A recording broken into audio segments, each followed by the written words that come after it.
السلام عليكم.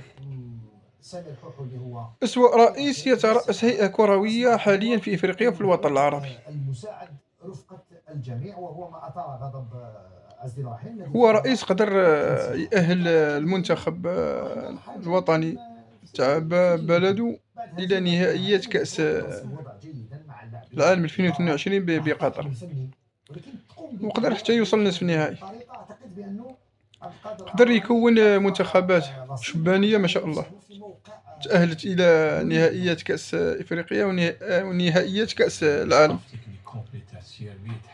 نظم كأس العالم للأندية الموسم الماضي، وفاز بتنظيم كأس إفريقيا 2025 المقبلة، وراح يكون أحد منشطي نهائيات كأس العالم 2030 مع إسبانيا والبرتغال.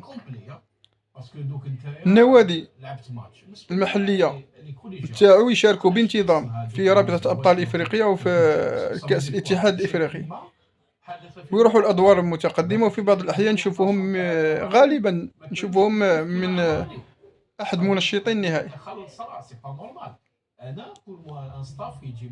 عنده بطولة لا بأس بها، يتحمل مسؤوليته كيما لي جوار تاني يتحملوا مسؤوليتهم. عنده كذلك مراكز التكوين.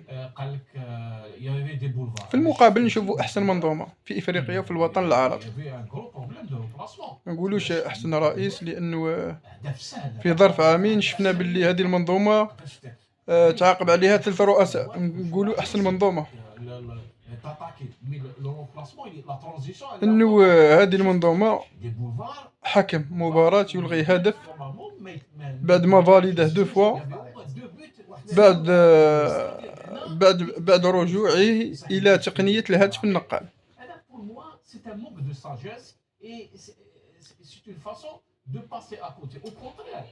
سلام عليكم.